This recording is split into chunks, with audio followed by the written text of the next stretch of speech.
천지남 성지화의 문제점과 주어사의 개발 방향이라는 주제로 고려대 이창익 교수님 앞으로 모시겠습니다. 네, 감사의 박수 부탁드립니다.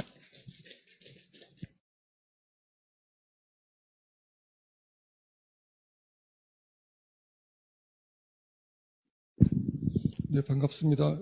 이창익입니다. 작년에도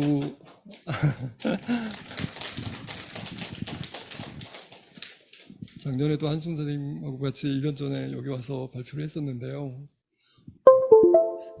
주제를 받고 고민들이 좀 많았습니다. 그래서 작년에 이야기했던 것들을 제가 뭐 그대로 또 말씀드릴 수는 없고, 그리고 제가 사실 지난 8월부터 좀 고민하고 있는 문제들은 8월에도 그 조계사에서 아마 그때 같이 계셨던 분들 계실 텐데, 그때는 이제 그 천주교 순교 개념 가지고 좀 이야기를 했었어요. 그래서 그냥 천주교를 한편으로는 좀 이해하고 싶기도 하고, 그리고 단지 막연하게 이렇게 비판하는 게 아니라 조금은 역사적인 이해를 하면서 접근하고 싶은 생각도 좀 있었습니다. 그래서 그때 들었던 생각은 순교라는 말이 1920년대에 이렇게 사용되기 시작했었고, 그리고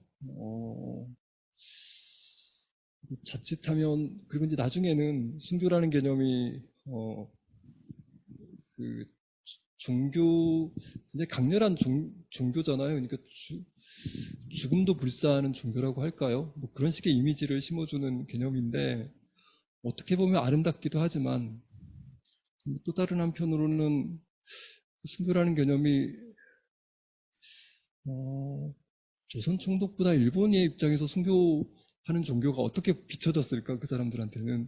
좀 그런 생각들을 했었어요. 천주교가 그 조선시대 때 박해를 받았다라고 하는 사실 자체는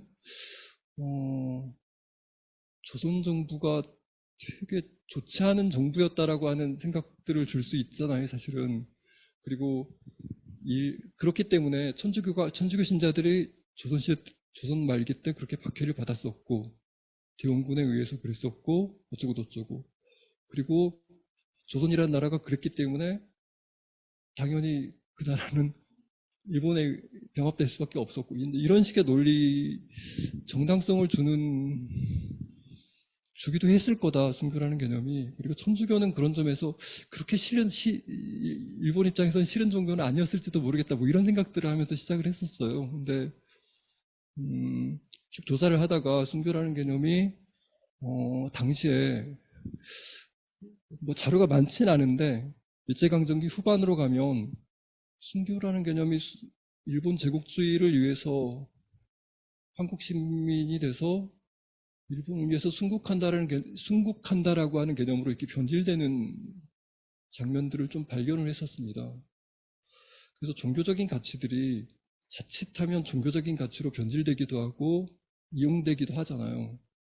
그래서 그런 염려들이 좀 있었고, 그리고 지금 우리 시대에 천주교에서 순교라는 개념을 자꾸 강조하는 걸 우리가 어떻게 받아들여야 될까 하는 생각들을 좀 계속하고 있습니다. 그리고 오늘 말씀드릴 내용은 그거에 사실 연장선상에서 작업을 했던 건데요. 제가 최근 들어서 이제 주제를 받긴 했는데, 아까 뭐 한승 선생님이 잘 말씀을 다 해주셨기 때문에 여러 가지 고민들이 많아요. 저도 똑같이 공공성지라는 개념에 대해서 계속 고민하고 있고, 단지 제가 한 2, 3년쯤 전에 천주교나 불교, 다른 종교들의 그 성지와 사업 현황? 조사 사업을 한 적이 있어요. 조계종 사회부하고 같이. 그때 느꼈던 건 뭐냐면, 성지를 어떻게 만드는지, 그리고 성지를 통해서 뭘 구현하고 싶은지, 이런 것들을 쭉 조사해 보면 의외로 종교마다 추구하는 성스러움의 개념, 성스러움의 가치가 다른 것 같다라는 인상을 받았어요. 성지를 통해서 드러내고 싶어 하는 게 종교마다 다른 것 같아요. 다시 말하면 종교마다 성스러움이 다른 거죠. 서로 다른 성스러움들을 가지고 있는 건데, 그럼 공공성지라는 개념은 같은 공간에서 같은 것들을 보면서 각각의 종교들이 서로 다른 성스러움의 가치를 가지고 있는 종교들이 성스러움이라고 하는 가치 자체를 공유할 수 있을까? 뭐 이런 식의 좀 근본적인 질문들을 좀 스스로 던지고 있습니다. 과연 그런 게 가능할까? 그 공공성지가 만들어지면 사실은 어느 누구의 성지도 아니게 되는 거 아닐까? 그렇다면 그게 성지일까? 성스러움이라고 하는 게 공유할 수 있는 걸까? 뭐 이런 식의 고민들을 좀 하고 있습니다. 그리고 그거하고 다시 연장해서 제가 이제 오늘 말씀드릴 내용은 이거 맞나요? 이거 아닌데? 프리젠터를 제가 쓸 수 있나요? 이제 잠깐만. 됐네요. 오늘 제가 말씀드릴 내용은 최근에 아까 이제 한승 선생님 말씀 하셨지만 제가 오늘 말씀드릴 내용은 요즘에 우리가 성지라는 말을 뭐 많이 쓰고 있고 그리고 성지 순례라는 말을 많이 쓰죠. 성지 참배보다는. 근데 성지라는 개념이 언제부터 좀 본격적으로 유통되기 시작했을까 하는 것들을 제가 좀 조사를 해봤습니다. 그래서 그걸 조사하면서 느꼈던 것들이 몇 가지가 있는데 좀 이야기 드리면서 말씀드릴게요. 방금 발표에서도 잠깐 나왔지만 사실 주어사 성지화 사업, 천지남 주어사 성지화 사업의 본격적인 시발점이 됐던 인물이 바로 남상철이라는 분입니다. 그리고 그래서 이제 이분을 제가 좀 조사를 해봤습니다. 앞부분에 제가 아마 자료집에는 뭐 다양한 이야기들이 좀 있는데 그 부분은 예전에 말씀드렸던 내용들하고 겹치기 때문에 일단 바로 건너뛰어가 보겠습니다. 이분 좀 이력을 제가 조사를 해봤습니다. 근데 너무 이제 부정적으로만 너무 보지 마시고요. 1942년 1월에 경성 천주교회가 일본 천주교회로 새 출발을 하게 됩니다. 근데 천주교만 그런 게 아니라 40년대 초반이 되면 사실은 종교로 인정받기 위해서는 일본 종교하고 전부 통합을 해야 됐습니다. 불교도 사적은 마찬가지였을 겁니다. 그리고 대부분의 종교인들이 상시 개명을 하고 일본 종교의 신자가 됩니다. 그래서 이제 일제강점기 최초의 한국인 주교였던 오카모토 가네하루, 즉 노기남 주교에 의해서 교회기구 개혁이 시작됩니다.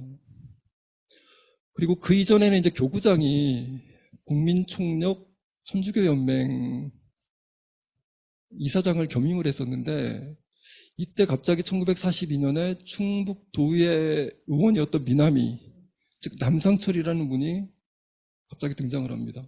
그래서 이분이 이제 이사장이 되는데 뭐 이런 식의 이야기를 합니다. 대동아 공영권 안에서 천주교회의 역할, 즉 우리 반도에 부과된 사명이 중차대함으로 교구장을 도와서 교회와 연맹이 혼연일체가 되어 성심성의, 열사정신, 종교보국의 성전완수에 매진할 결심이다. 이런 식의 이야기를 합니다. 사실 뭐 당시 이걸 가지고 이제 친일이라고 공격할 수도 있겠죠. 이분도 이제 친일 인명사전에 올라와 있는 분이기도 한데 남상철은 1968년에 시복이 돼서 1984년에 여의도 교황이 오셨을 때 시성식에서 성인이 됐던 남종삼이라는 분의 손자입니다. 천주교의 뿌리가 굉장히 깊은 집안의 출신이고요. 그리고 남상철은 주어사와 천진엄 해방된 다음이죠. 애토를 조사한 후에 1962년 11월부터 1월까지, 그 다음에 1월까지 총 3회에 걸쳐서 경향잡지에 한국 천주교의 요람지인 주어사 발견됨이라는 글을 게재합니다. 그리고 이 글이 시발점이 돼서 천지남 주어사 성지 조성 사업이 본격적으로 추진되기 시작했던 걸로 보입니다. 그 전의 이력들을 좀 조사해 봤습니다. 1929년에 제가 이제 총독부 관보를 보니까 거기에 남상철이라는 분이 뭐 이런 식의 땅들을 소유하고 있다 이런 기록들이 나오더라고요. 그래서 음성군 감곡면 산 16번지의 산 소유권을 취득한 것으로 나옵니다. 우만리는 지금은 여주시에, 당시에 이제 음성군이었는데 지금은 여주시에 속한 곳입니다. 그러니까 이분 자체가 여주에서 굉장히 지리적으로 근접한 곳에 원래 살고 계셨습니다. 음성군에 살고 계셨으니까.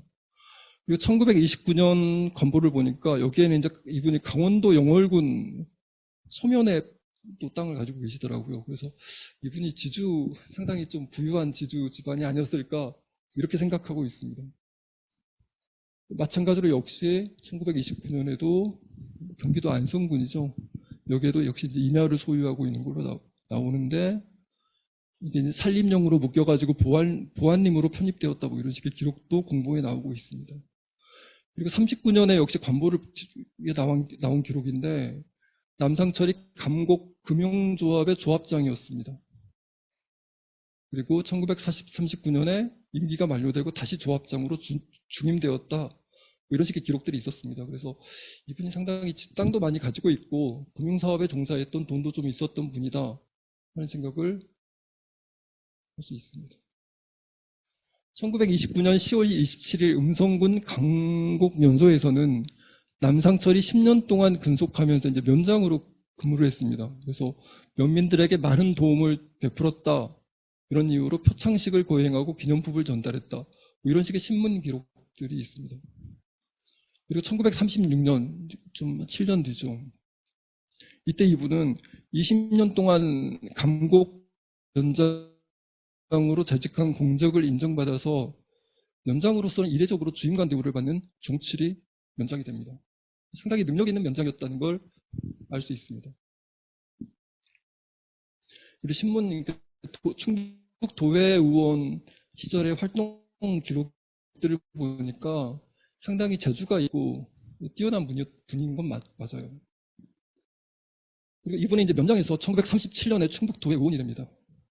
그리고 1937년 5월 7일자 관보에도 이제 본인 희망에 의해서 면장에서 해직되고 도의원에 이제 출마를 했습니다. 선출직으로 출마해서 당선이 됩니다. 이제 그 기록이 아래 나와 있습니다. 그리고 이분이 살고 있던 주소지까지 관보에 전부 나와 있더라고요. 음성군 감곡면 왕장리 507번지로 나와 있습니다.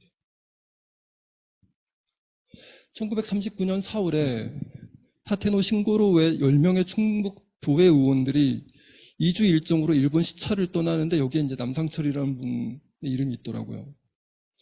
근데 이분들이 이제 간 곳이 어디냐면 이세신궁, 그리고 메이지 천황이 묻힌 모모야마 얼음, 가시하라 신궁, 이런 곳들을 돌아다니면서 신사참배를 하고 시차를 쭉 하셨습니다.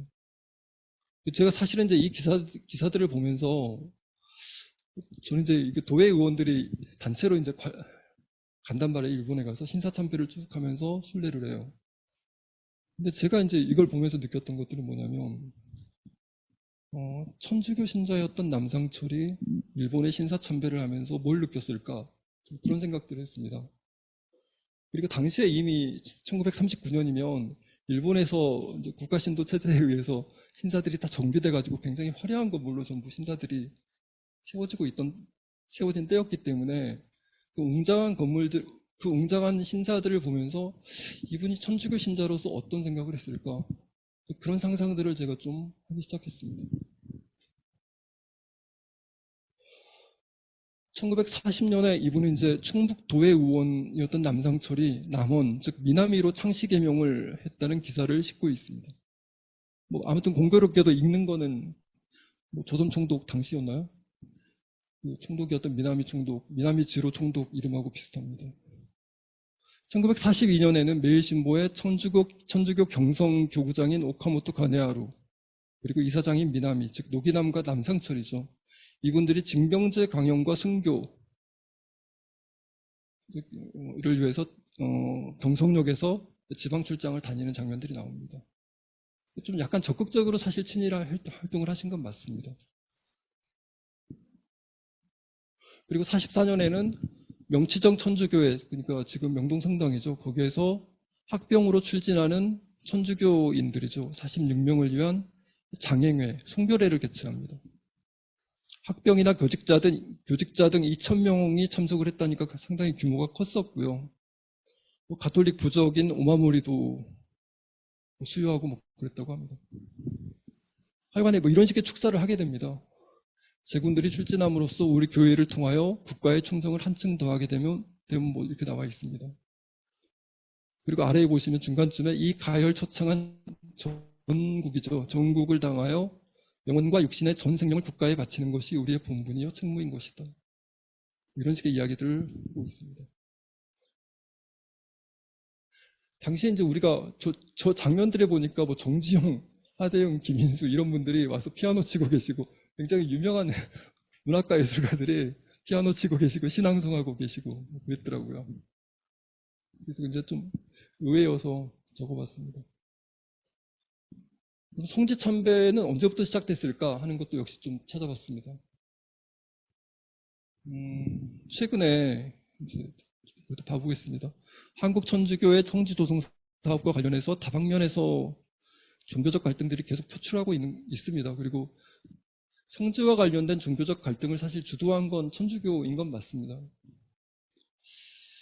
근데 성지참배라는 형태의 의례적인 실천이 단지 성지라는 말이 아니라 의례적인 실천이 공적인 형태로 표출되기 시작한 게 언제였을까라고 했을 때 그거는 이제 일제강점기 신사참배가 아니었을까라는 생각을 했습니다. 그리고 충북 도의 의원이던 남상철이 일본에 가서 신궁들, 신사들을 참배하면서 무슨 생각을 했을까 하는 생각들을 계속했습니다. 1940년을 기점으로 전국적으로 성지참배단이 조직돼서 일본으로 떠나게 됩니다.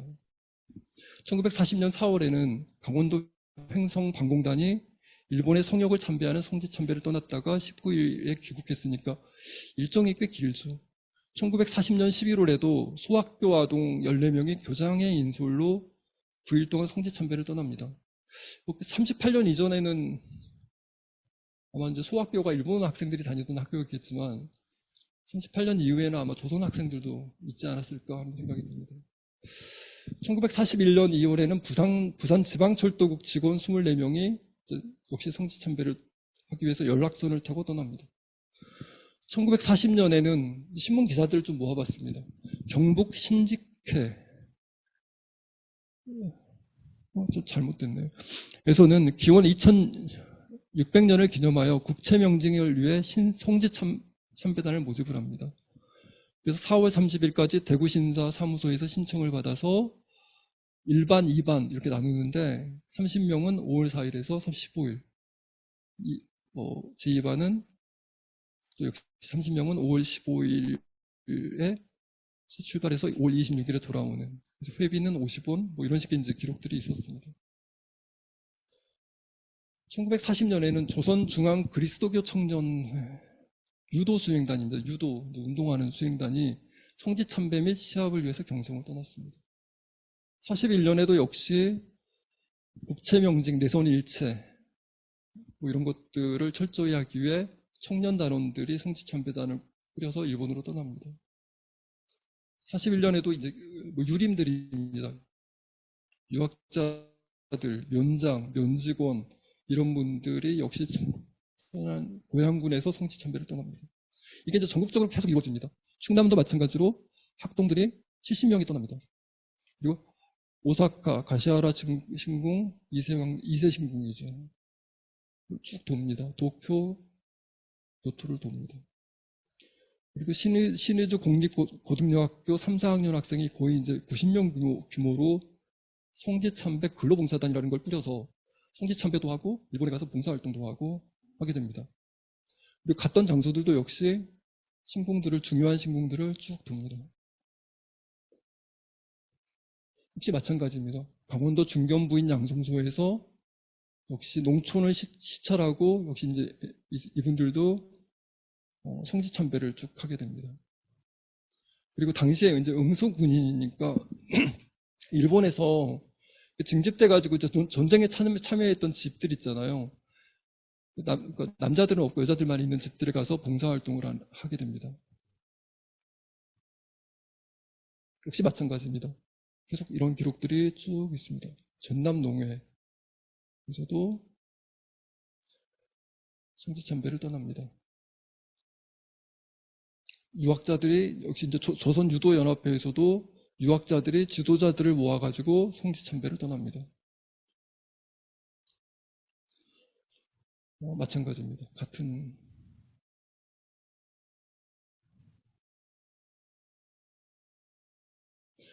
강원도 유도 여기 보시면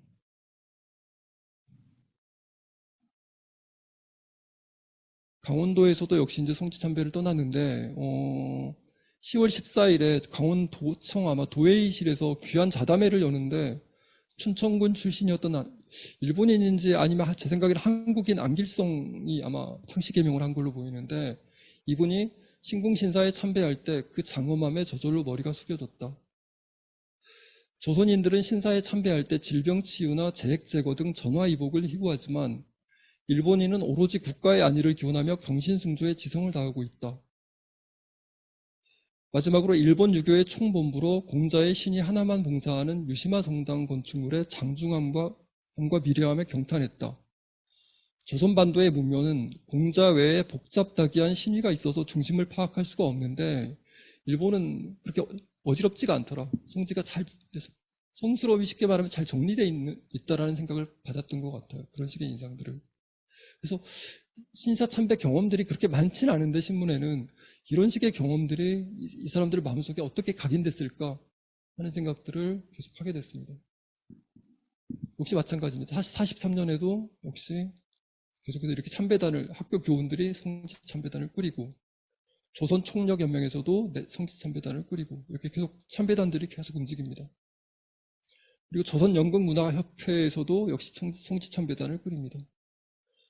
그리고 이게 성지 참배단에 들어있던 뭐 박영효라든가 뭐 이런 분들, 김태진 이런 분들은 이차돈, 화랑도 뭐 이런 식의 연극들을 제작했던 분들인데 한국적인 정신들이 또는 불교의 정신이 일본의 전쟁 승리를 위해서 어떻게 얼마나 유익한 것인가를 강조하는 연극들을 만들었던 분들입니다. 역시 마찬가지로 이제 이분들이 이렇게 야스쿠니 신사, 메이지 신궁을 참배를 하고 그리고 화랑 정신을 강조하면서 확도병 지원을 독려했던 소설가 장혁주 이분도 이제 능력은 뛰어났던 것 같은데 친일 경력 때문에 아마 잘 읽히지 않는 소설가이기도 합니다.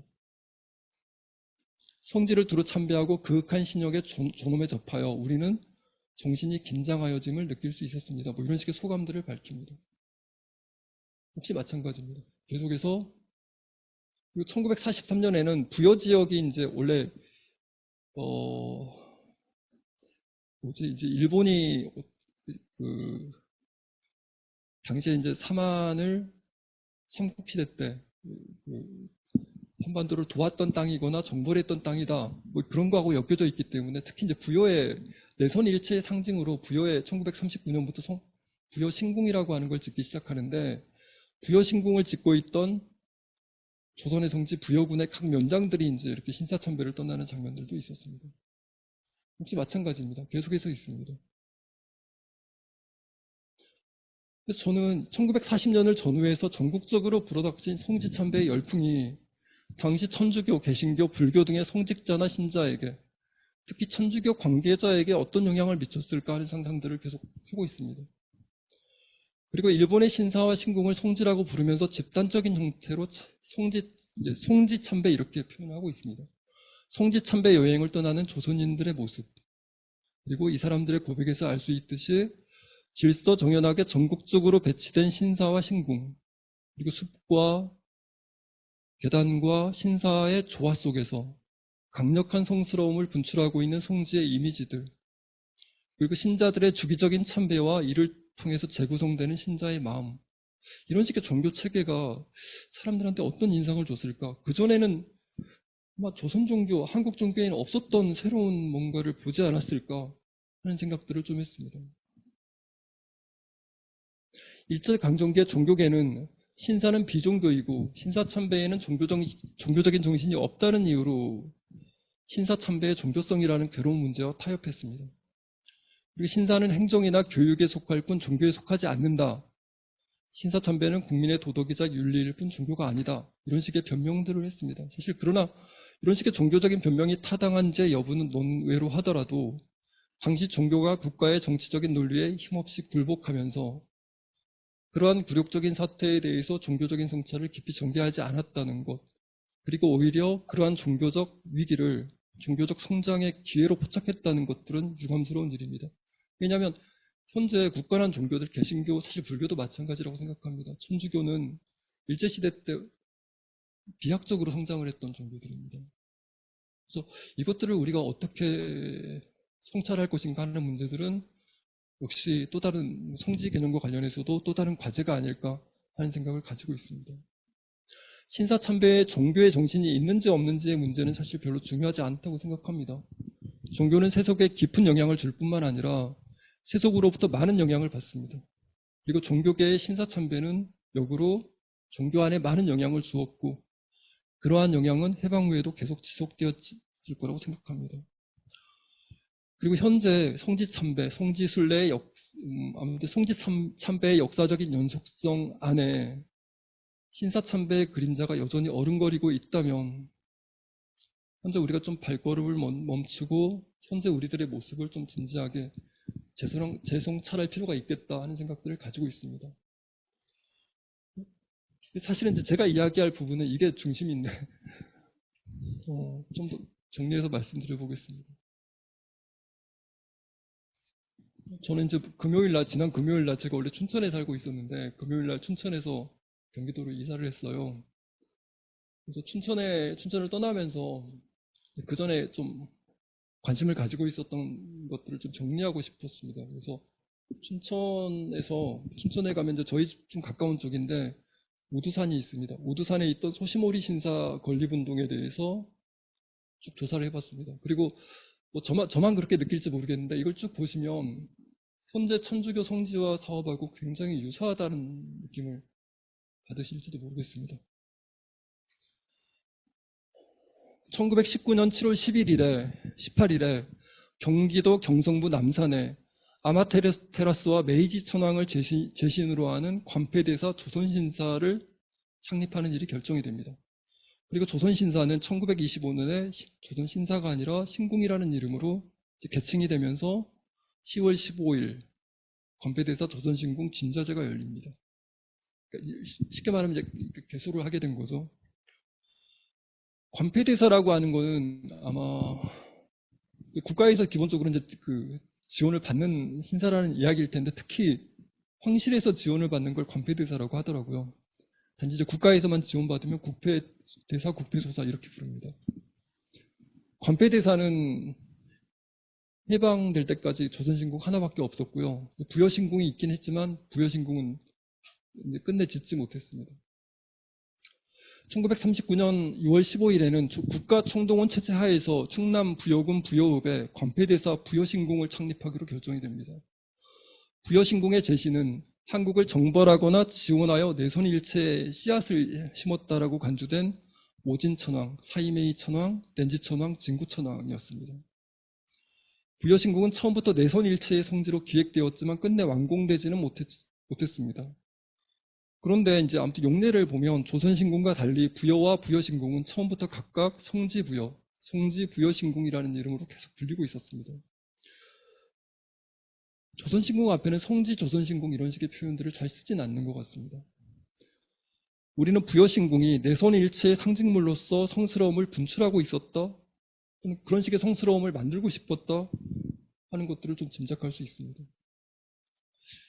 부여신궁 말고도 일제강점기에 성지라는 이름으로 수식되고 있었던 또 다른 미완의 신사가 하나 있습니다. 그 신사가 바로 춘천 우두산에 지으려고 했던 소시모리 신사입니다. 여기서는 이제 당시 신문기사들을 토대로 해서 소시모리 신사 건립 추진 과정들을 좀 재구성해 보려고 합니다. 그리고 이 과정들을 통해서 우리는 일제강점기에 성지라는 말이 어떤 용도로 유통되고 있었는지를 조금 짐작할 수 있을 거라고 생각합니다. 그리고 일제강점기의 제국주의적인 성스러움이 해방이 되고 나서 어떻게 해서 종교적인 회로 안으로 들어와서 종교적인 성스러움으로 재구성됐을까 하는 생각들을 역시 할 수 있지 않을까 생각하고 있습니다. 춘천읍에서 약 5km 떨어진 강원도 춘천군 신북면 우두산은 누워있는 소조 와우가 한강수를 마시는 형상이라고 해서 우두라는 이름이 붙었다고 합니다. 또한 춘천은 맥과 신라 시대에 우두, 삭주라고 불렸고 그 후에 이제 뭐 고려, 조선을 지나면서 광해, 안양, 수춘, 봉산 이런 식의 이름으로 불렸던 곳입니다. 근데 일제강점기에 갑자기 우두산이 내손 일체의 상징물로 부각되기 시작합니다. 우두산은 고래로 소시모리, 즉 소모리 또는 소실매라고 불렸고 이곳이 바로 일본의 아마테라스의 이제 남동생이었던 스사노가 바다를 건너 신라에 와서 머물던 한양지도의 유적이라는 설이 등장을 하게 됩니다. 여기가 바로 이제 우두산입니다. 제가 이게 며칠 전에 가서 찍었었거든요. 이미 1934년 초에 춘천 은민들은 번영회장 야마나카 토모타로를 중심으로 1933년에 12월에 봉이산에 준공된 500m의 소양교, 지금은 이제 그 소양 제1교라고 불립니다. 이 소양정과 더불어 조그만 정자가 있습니다. 스사노의 유적인 우두산의 사사 건립을 통해 이 지역을 공원화해야 한다는 춘천공원 조성 계획을 세웁니다. 봉이산 일대 춘천공원 조성은 당시 춘천은 및 1만 명의 지지를 받으며 장장 20년 계획으로 추진되기 시작합니다. 이미 34년에 이런 일들이 벌어집니다. 여기가 이제 그 춘천 소양강 옆에 보면 소양정이라고 하는 정자가 있습니다. 이것도 이제 제가 며칠 전에 찍었던 사진입니다. 그리고 여기 소양정에서 이렇게 내려다보면 다리가 보이는데 이게 바로 일제시대 때 건축된 1930년대 중반에 건축된 소양교입니다. 그리고 방금 보셨던 야마나카 토모타로라고 하는 사람이나 그 춘천에 거주하던 몇몇 그 유력한 일본인들이 있었는데 이분들이 우두산 성지를 만들기 위한 일환 작업으로 이 다리를 건설하게 됩니다. 소양정에서 이렇게 다리가 쭉 보였는데 처음에 지었을 때는 정말 가관이었다고 하더라고요. 아름다운. 네. 이제 측면에서 본 소양 그 일교입니다. 지금은 중량 제한이 있어서 조그만 길이라서 큰 차들은 다니지 못합니다. 그리고 이 너머에 보면 이제 보통 소양 그 제2교가 있습니다. 큰 다리가. 이건 조양로입니다. 조금 뒤에 설명하겠습니다. 우두산 정상에 스사노 신사를 건립하여 참배자들을 모으고 산중에 소공연 규모로 어린이 놀이터를 설치하고 그리고 벚나무와 관상수를 심고 그리고 봄, 여름, 가을에는 간이 이제 뭐 카페겠죠. 끽다점이나 정자를 설치하여 춘천을 영원히 청유지로 만들기 위한 기초를 세우자 뭐 이런 식의 춘천공원 조성 계획이 등장을 합니다. 야마모토 토모타로라고 하는 분입니다. 이분은 1910년에 해방이 되자마자 춘천에 건너왔던 분입니다. 야마나카 토모타로는 1882년 도쿠시마현 이케다종에서 태어난 일본인으로 1910년에 춘천으로 이주합니다. 그리고 이 사람은 우두산 소시모리 정화와 신사 건설을 필생의 사업으로 생각했던 사람입니다. 그리고 1935년 가을에는 경춘철도 건설을 위한 경춘철도 기성회의 회장으로도 취임했던 분입니다. 그리고 이제 철도를 끌어오는데 굉장히 그 지대한 공헌을 했던 분입니다. 그리고 강원도의 의원이었고 춘천 정교회사 사장이기도 했고 소양교 방금 봤던 건설에도 개입해서 이를 성사시켰던 사람입니다. 그리고 1937년에 8월 10일에 이 사람은 이제 강원도의 부의장에 당선되기도 했습니다. 그래서 야마나카, 최양호, 지규문, 무라카미 구아치로, 히사타케 스네스쿠 뭐 이런 사람들이 신영강, 신영교, 뭐 소양교, 춘천고보, 춘천여고겠죠. 지금 춘천고등여고입니다. 춘천철도 이런 것들이 기여한 춘천을 길러낸 5대 은인이다. 뭐 이렇게까지 칭해줬던 사람들입니다. 1934년에 강원도회에서는 춘천군 우두리 스사노 유적 신사를 조용하는 건이 만장일치로 통과됩니다. 그리고 춘천이 스사노 신사가 건설되면 춘천이 기가 막히게 발전할 거라고 하는 꿈들을 가지고 있었습니다. 그러니까 신사가 건설되면 거기다가 관배대사가 세워지면 당연히 엄청나게 많은 사람들이 춘천으로 몰려오겠죠. 지역은 굉장히 적극적으로 지역이 개발될 겁니다. 그래서 방금 전에 이제 한수근 교수 발표하셨지만 현재 성지 개발하는 논리하고 되게 비슷합니다. 당시도. 1934년에는 춘천금융조합이라고 하는 아마 춘천 명동에 있었던 건물 같은데 거기에서 우두산 공운화와 스사노 신사 건설을 위한 봉천회 조직이 논의가 됩니다. 그리고 구체적인 작업들이 이제 이때 시작이 됩니다. 그리고 취의서, 취지서 이런 것들을 찍어내기도 합니다. 취의서에는 한일 병합 이후 20년이 지났지만 아직 내선 민족의 정신적 융합에 이르지 못했으므로 이자나기와 이자나미의 자식인 아마테라스의 동생 스사노우가 바다를 건너와서 거주한 유적인 강원도 춘천부 우두리 소시모리 사적과 전설을 조사하여 감추어진 역사적 사실을 안팎에 공표해야 한다. 이런 식의 주장을 하고 있습니다. 그리고 우두산을 정화해서 조선 유일의 성지에 일본 건국 대신에 아마테라스겠죠. 동생인 스사노의 영에게 봉사하는 신사를 건립하고 이를 내선 동화의 대신으로 숭상하면 양민족의 완전한 융합을 도모하고 국군의 융창에 기여할 수 있다. 이렇게 이야기를 하고 있습니다. 다시 춘천 번영에는 계속해서 이제 회의를 합니다. 그래서 야마나카 번영회장은 취의서와 고증 전설들을 정리하고 책자를 수천 부 만들어 배포해서 널리 선전하고 도움을 구할 계획을 세웁니다. 그리고 1934년 8월에는 1869년 기록물인 자세한 기록인지는 모르겠습니다. 야사카 신사의 국기집록 상본에서 조선 개국의 시조인 당군은 스사노오였다라는 기록을 발견하고 춘천도의 의원인 야마나카 등등이 크게 기뻐하면서 당군이 스사노오였다. 이런 식의 이제 주장들을 하면서 그러면 당연히 소시모리 신사를 건립해야 되는 거 아니냐. 신나가지고 이제 더 적극적으로 이제 열을 올리게 됩니다. 그래서 일본의 신인 스사노우가 바로 당군이므로 우두산은 내선일세의 절대적인 증거물이다. 이렇게 이야기 시작합니다. 그리고 춘천군 신북면 우두리 부근에 매광시대의 축성 자치가 남아있다는 것. 그리고 임진왜란 때 모리 다카마사가 강원도를 평정할 때 중심지로 삼은 보류였다는 점. 그리고 춘천이 스사노우의 정전 당시 이제 근거지로서 가장 적당한 토지였다는 점. 그리고 우두산이 소몰이라고 불렸다. 또 우수라고 불렸다. 이런 식의 이제 여러 가지 증거들을 계속해서 채집을 합니다. 1935년이 되면 소시모리 유적 정화와 신사 건립 운동이 본격적으로 추진이 됩니다.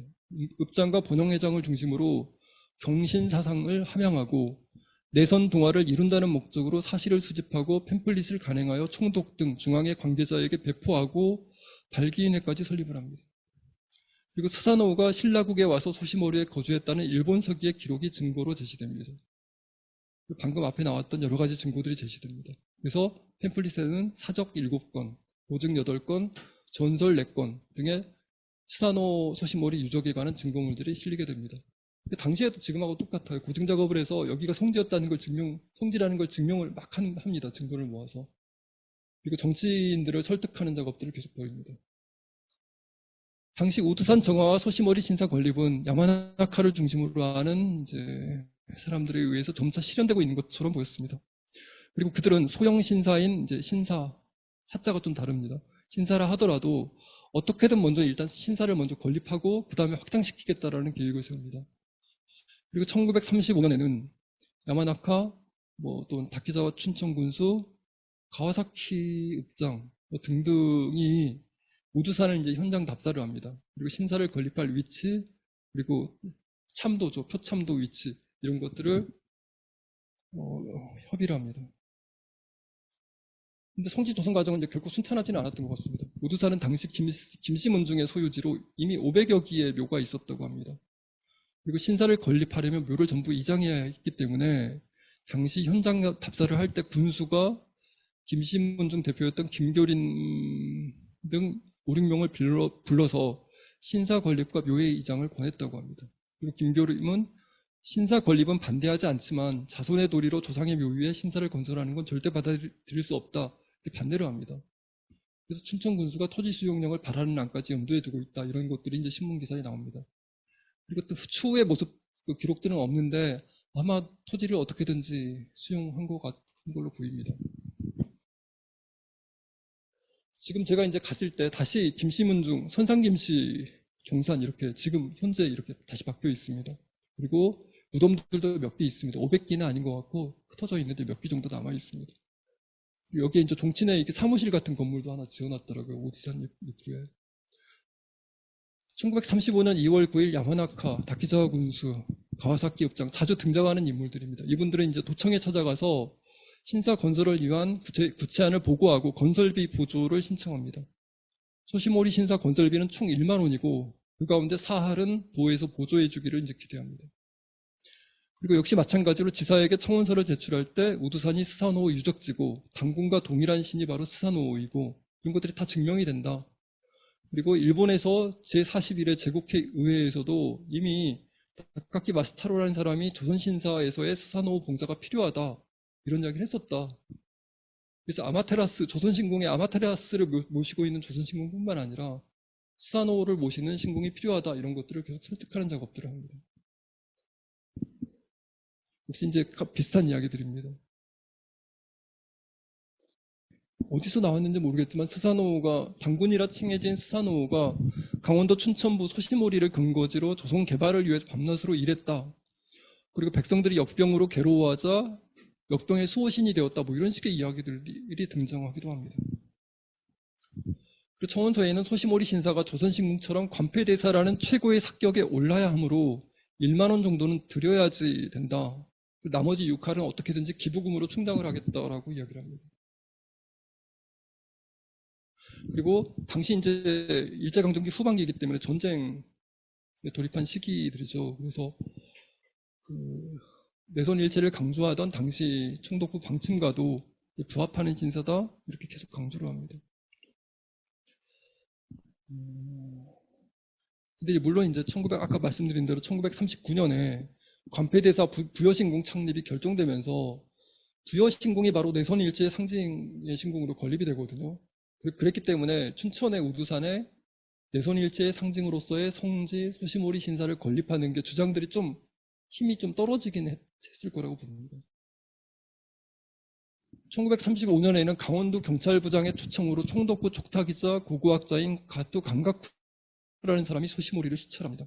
그리고 도청이 학자들을 끌어들이기 시작합니다. 그래서 맥족에 대하여, 조선의 묵격에 대하여라는 글을 도청에서 발표를 합니다.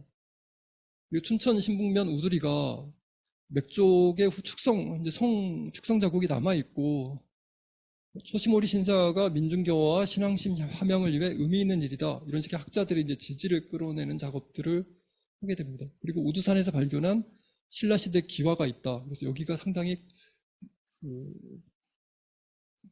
의미 있는 곳이다. 이런 것들을 강조합니다.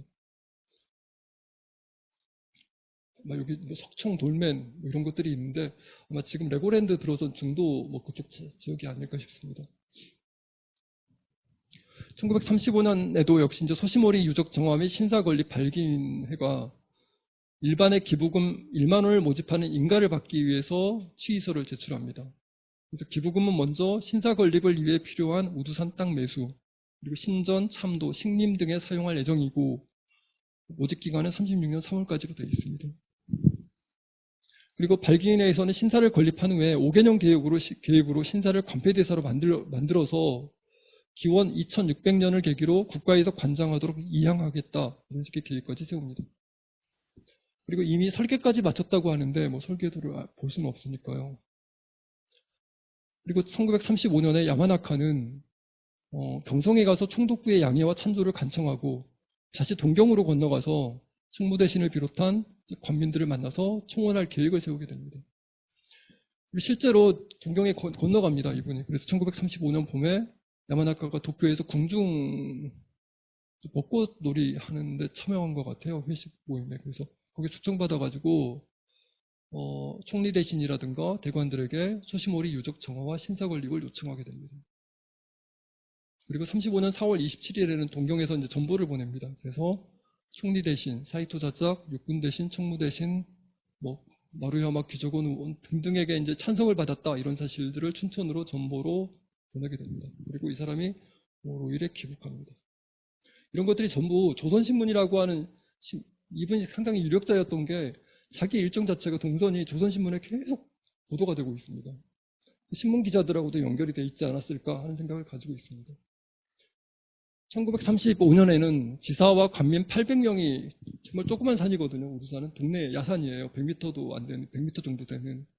거기에서 800명이 모여가지고 신사 건립을 위해 기념 식수를 합니다. 일제강점기에는 1910년 때부터 그랬는데 보통 이제 3월 말이나 4월 초입니다. 그때 직무천왕, 신무천왕이죠. 제1회 일본의 최초의 천황 제1회 항상 기념 식수를 했습니다. 근데 하여간 저희들은 이제 식목일을 4월 5일을 식목일이라고 알고 있잖아요. 근데 잘은 모르겠는데 이 식목일이 여기에서 온 거 아닌가 하는 의심이 좀 생깁니다. 왜냐하면 날짜가 3월 말, 4월 초 이렇게 겹쳐져 있기 때문에. 그래서 벌써 36년이 되면 뭐 30 몇 번째 기념식수 이런 식의 이야기들이 등장을 합니다. 36년에도 20 몇 번째죠. 26개 기념식수에서도 지사 등이 총출동해서 우두산에 벚나무와 전나무 1,000그루를 심습니다. 어마어마하게 나무를 많이 심습니다.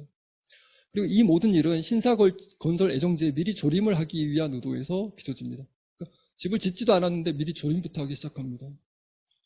그리고 4월 18일에도 우두산의 미화와 녹화를 위해서 관민 100여 명이 벚나무 300그루와 소나무 200그루를 심습니다. 심지어는 이제 읍사무소니까 아마 춘천 명동이나 이때 근처에서 자동차로 사람들을 수송해서 나무를 심었다고 합니다. 여기가 우두산 들어가는 초입입니다. 시골 야산인데 이렇게 쭉 도로가 나 있습니다. 이렇게. 이 나무들이 아마 야산치고는 굉장히 나무들이 좋습니다. 조림이 잘 돼 있습니다. 그래서 당시에 심었던 나무들이 아닌가 하는 추측을 좀 하고 있습니다. 이렇게 우두정이라고 하는 정자가 하나 지금 들어서 있는데요. 이렇게 조림이 잘 돼 있습니다. 야산치고는 야산하고는 좀 다른 느낌의 나무들이 많이 심어져 있습니다. 이렇게.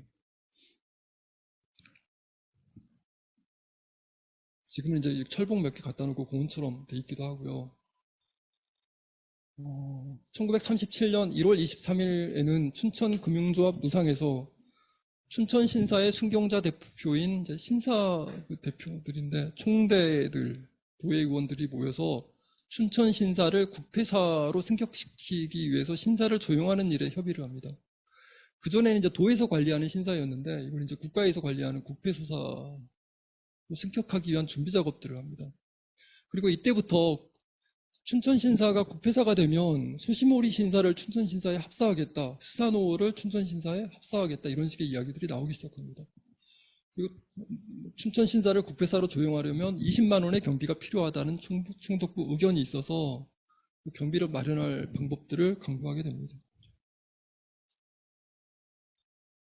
그리고 37년에도 야마나카는 역시 유력자들을 방문해서 소시모리 유적 정화에 대해서 계속 운동을 합니다. 그리고 37년 10월 지금 천축이랑 비슷합니다. 소시모리 정화 발기인의 명의로 신영교 근처에 이제 성지 소시모리 유적이라고 하는 안내표 같은 걸 설치를 합니다. 37년에는 국기 개양탑 준공식이 있었는데 이때 이제 군부들이 와서 소시모리 유적을 시찰합니다.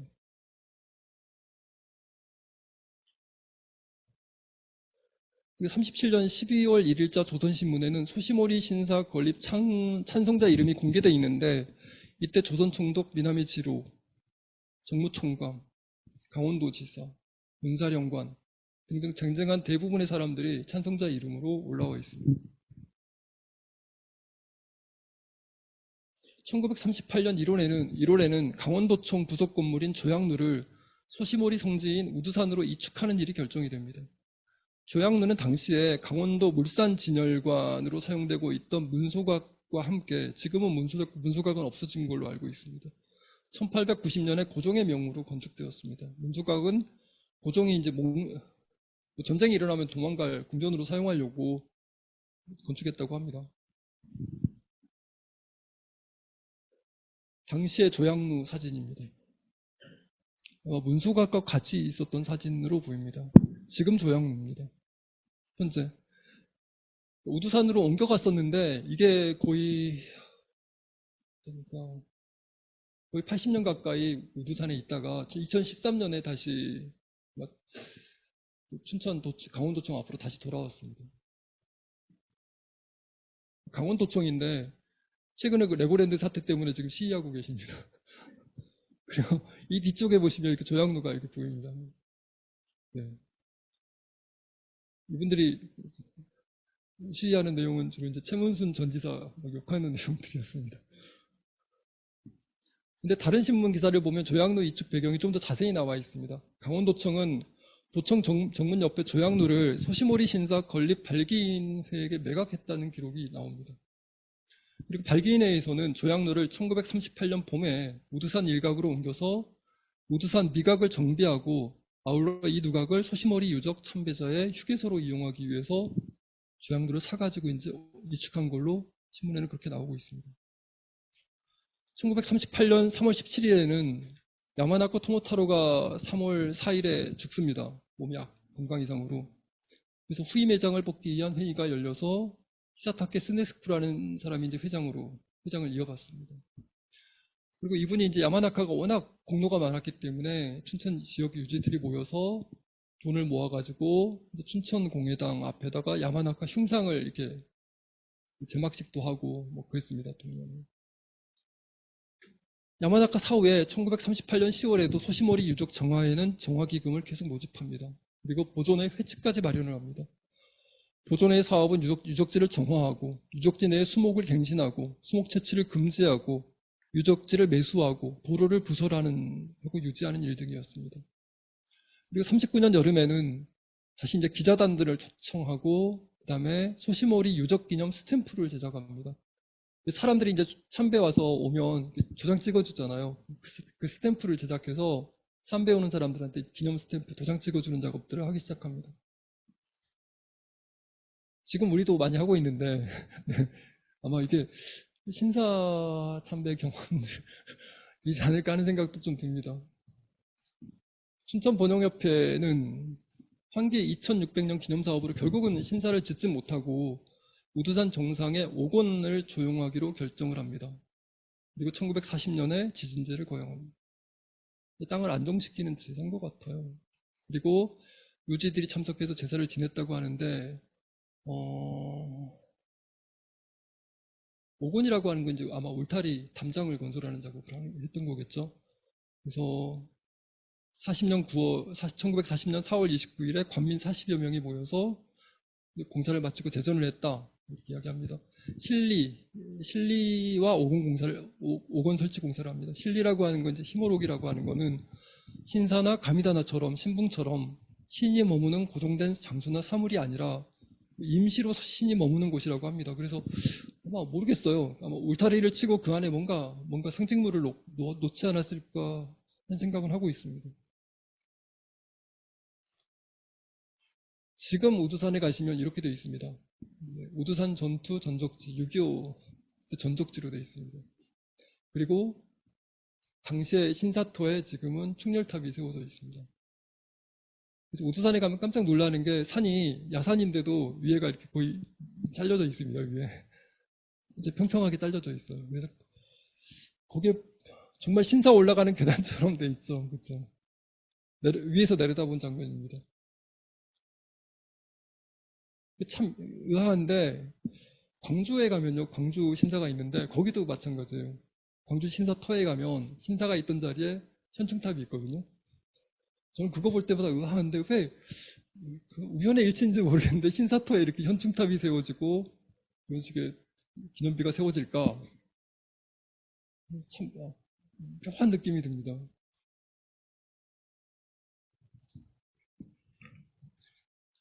꼭 기분이 좋지만은 않은 것 같아요, 이 장면들이.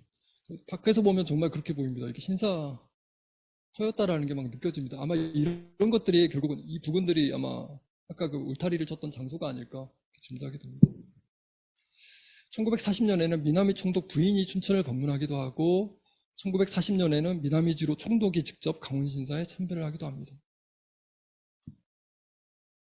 그리고 계속해서 춘천유적보존회와 번영회는 총독한테 소시모리 신궁 만들어달라고 계속 진정을 합니다.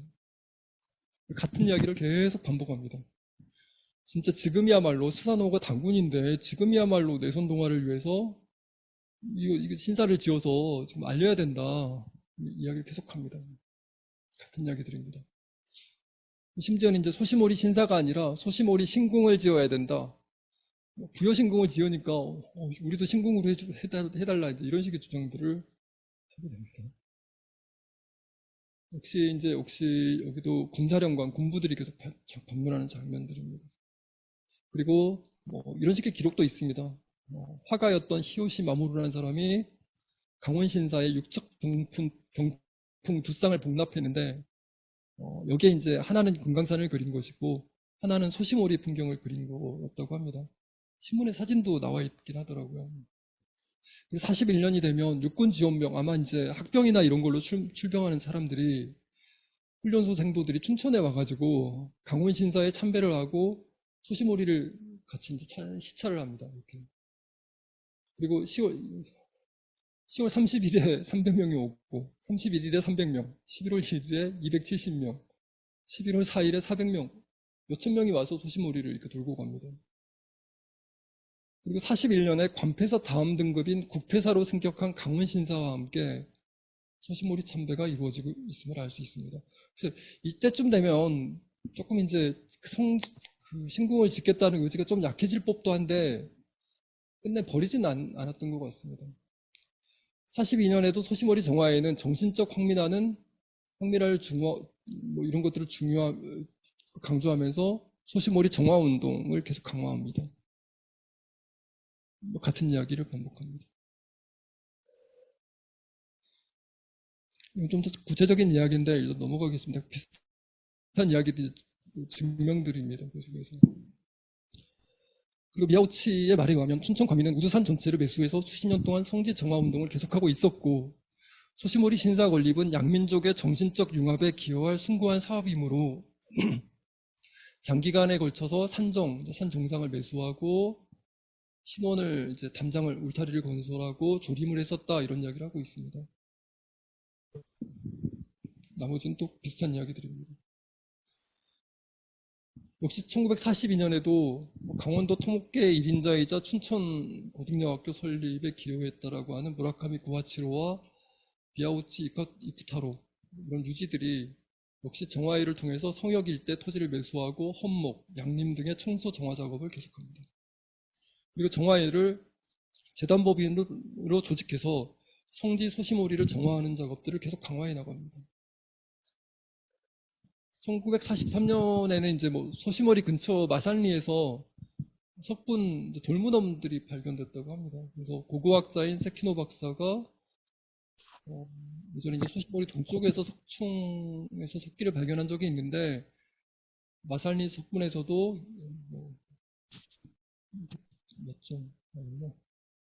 일본 쪽하고 비슷한 이제 석기들을 발견했다는 거죠. 그래서 여기가 바로 이제 내손일지의 상징이다. 정말 고고학적인 증거가 나왔다. 이런 식의 주장들을 하게 됩니다. 이러한 각고의 노력에도 불구하고 소시모리 신사는 끝내 건립되지 못합니다. 재밌는 건 1939년과 40년에 보니까 야마나카가 죽고 나서 조선신문에 춘천의 당효수라고 하는 아마 제과점이 아닐까 싶은데 여기에서 벌꿀이 들어있는 명물 소시모리 양갱을 만들어가지고 신문에 광고해서 계속 팔고 있습니다. 이것도 역시 이제 소시모리라는 이름을 계속 알리기 위한 그 일환이었던 걸로 보입니다. 주어사도 양갱을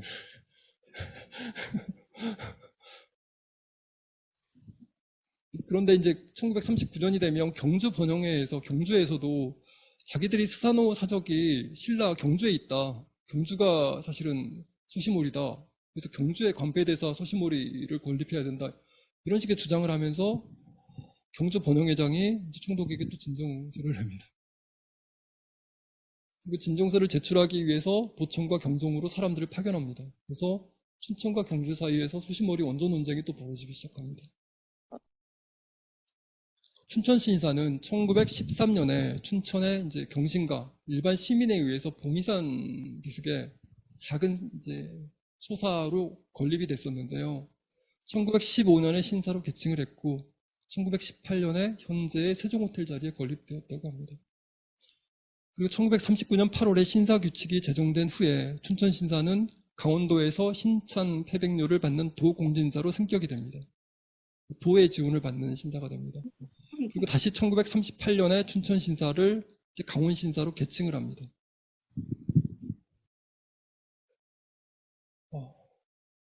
또한 강원신사의 가을 예제를 맞아서 1938년 10월 13일 저녁인데요. 오후 8시에 소시모리 이격지에서 국혼 대신과 스사노오의 진제를 거행한 후에 국혼 대신과 스사노오를 강원 신사에 합사했다고 합니다. 근데 그 장면들이 좀 신문에 제가 정확히 잘 몰라서 신문에 묘사된 장면들을 보면 가가지고 소시모리 유적지에 가서 스사노 영을 받아가지고 옮겨오는 작업들을 걸어가지고 영을 운반하는 작업들을 하더라고요.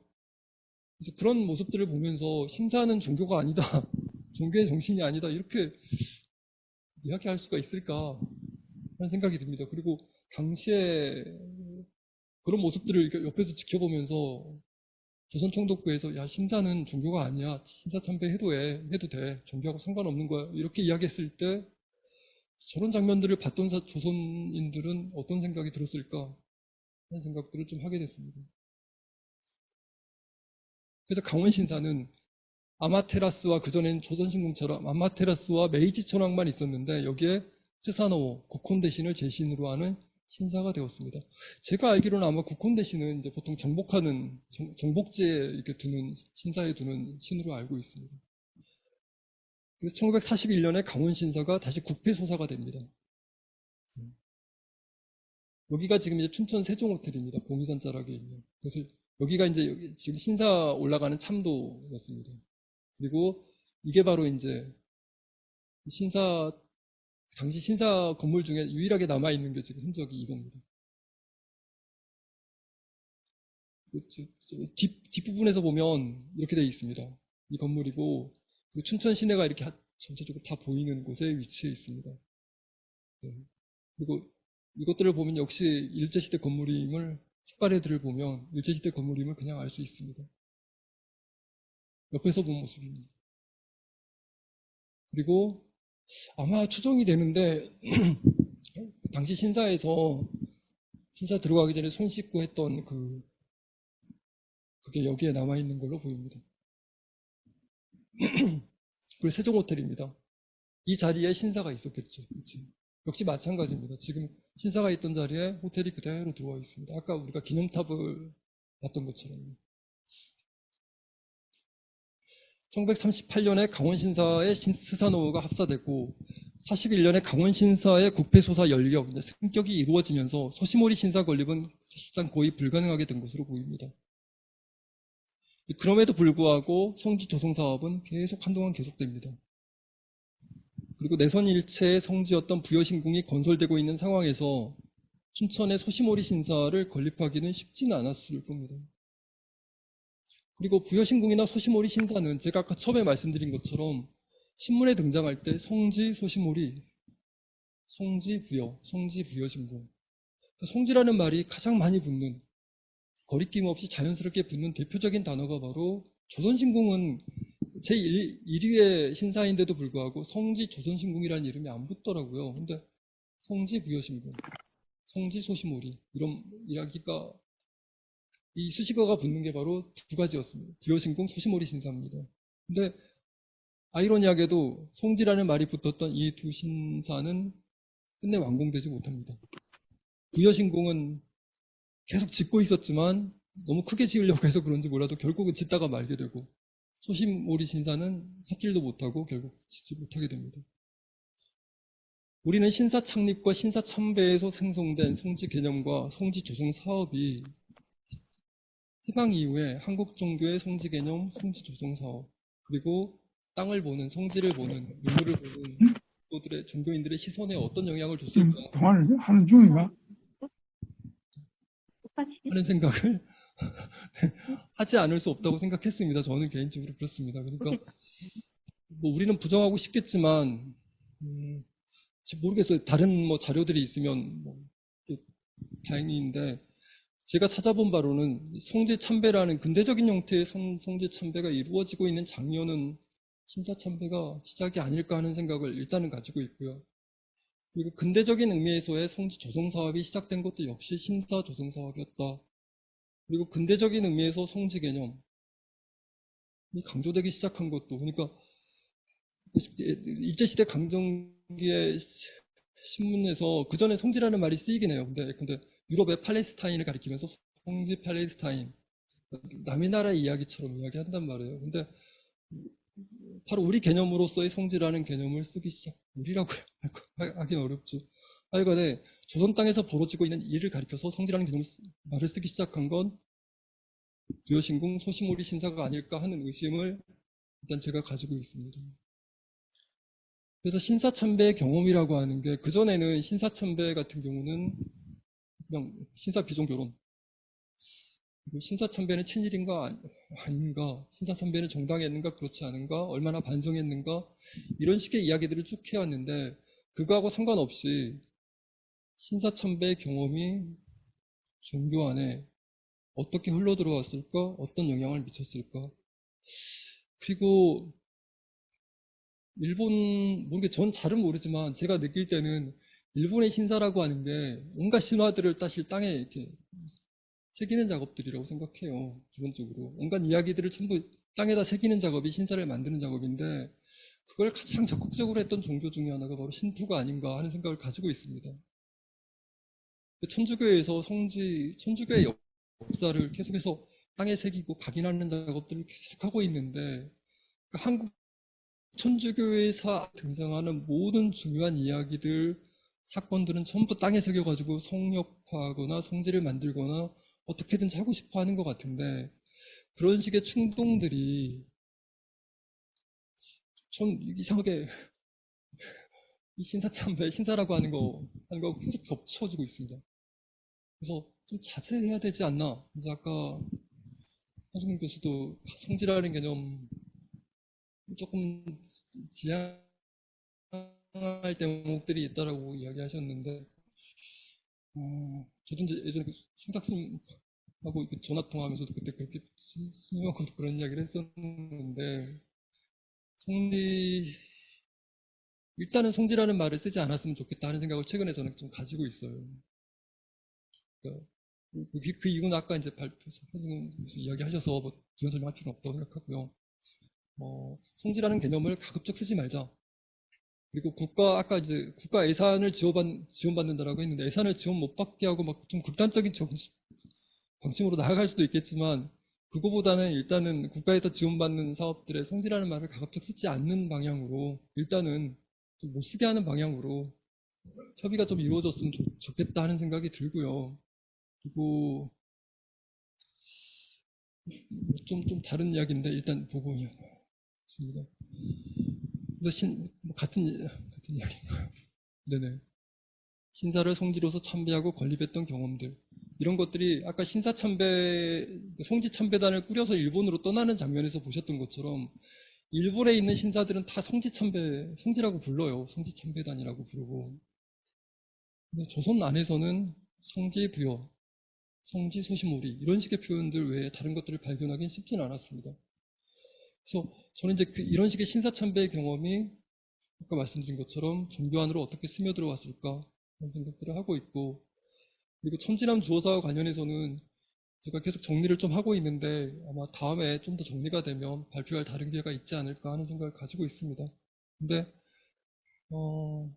저번에 손탁수님 말씀드릴 때도 그런 생각이 들었어요. 제가 최근에 이제 저도 1년 전에 여기서 발표할 때하고 또 1년 동안 발표도 하고 생각도 하면서 생각해왔던 것들하고 계속 변하더라고요. 아마 여기 계신 분들도 아마 그럴 거라고 생각하는데, 저는 최근에는 이제 주어사 같은 경우는 특히 어떻게 개발하거나, 아무튼 어떻게 뜨거운 감자잖아요. 어떻게든지 처리를 해야 되는데 어떻게 해결을 봐야 되나 하는 고민을 할 수밖에 없는데, 왜냐하면 지향점이나 이런 것들이 있어야지 우리가 움직일 수 있잖아요. 근데 아직까지는 지향점이 합의되거나 완벽하게 합의되고 있지 않은 것 같아요.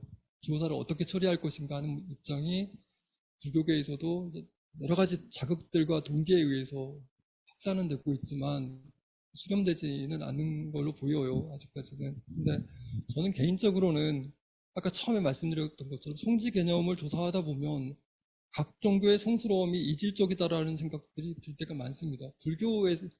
불교의 공간이 가지고 있는 성스러움과 천주교의 공간이 가지고 있는 성스러움은 그 의미도 다르고 그 내용도 다릅니다. 중복되기가 쉽지 않습니다. 그래서 또 불교에서는 이제 예전에 불교 관계자분들은 아니 불교에 무슨 성지 개념이 있어 이런 이야기도 하시고 그러더라고요. 근데 하여간에 각 종교들의 성스러움의 개념들이 서로 다르고 그랬을 때 공동성지 개발이 얼마나 가능할까 하는 의구심이 일단 의구심과 고민들이 생기는 부분들이 있고요. 과연 이 방향이 맞을까 하는 의구심들이 계속 생기고 있습니다. 그래서 정말 다른 분들하고 사적으로 이야기할 때 그런 이야기들을 많이 하지만 저번에 그 불교 박람회 할 때도 제가 거기 강연장에서 비슷한 이야기를 드렸던 것 같아요. 저는 그냥 모르겠어. 천주교 공공성지를 개발하고 싶어 하실지도 몰라요. 불교 쪽에서는. 불교 쪽에서는 합의가 가능할 수도 있다고 생각해요. 그런 것들을 천주교하고 타협해서 타협점을 찾기는 전 불가능하지 않을까 하는 생각을 가지고 있습니다. 그래서 그 목표를 설정하고 우리가 움직였을 때 그 지점에 도달할 수 있을까 하는 의구심을 여전히 가지고 있고 석스님께는 제가 오히려 차라리 주호사를 지으시죠. 주호사를 지으시고 주호사를 개방하시죠. 그런 말씀을 드렸어요. 그냥 주호사지였으니까 사찰을 짓고 그 안에 천주교적인 내용들도 열어서 들어오게 하고 불교라면 그걸 할 수 있지 않을까 하는 희망과 기대감은 제가 품고 있습니다. 그래서 근데 그게 뭐 될진 모르겠지만 좀 합의해서 주호사 터 밖은 뭐 천주교 쪽에서 매입을 많이 했으니까 그쪽에서 조성을 하시고 주호사지에는 주호사 짓고 그래서 오히려 같은 공간을 점유하면서 화합하지 않아도 내부와 외부가 그냥 화합하는 모습들을 보여줄 수도 있는 거니까요. 아까 한승 교수 이야기하셨지만 직선으로 연결된 면이 아니라 선으로 연결된 화합들을 보여줄 수는 충분히 있는 거 아닌가 하는 생각들을 좀 가지고 있습니다. 그래서 많이 고민들을 하고 계실 텐데 저도 좀 더 많이 고민을 하고 그리고 주호사 천진함 관련된 연구 자료들도 좀 정리해서 다음 기회에 다시 말씀 한번 드리겠습니다. 일단 오늘 이야기는 여기서 마치겠습니다. 장시간 들어주셔서 감사합니다. 네, 고맙습니다.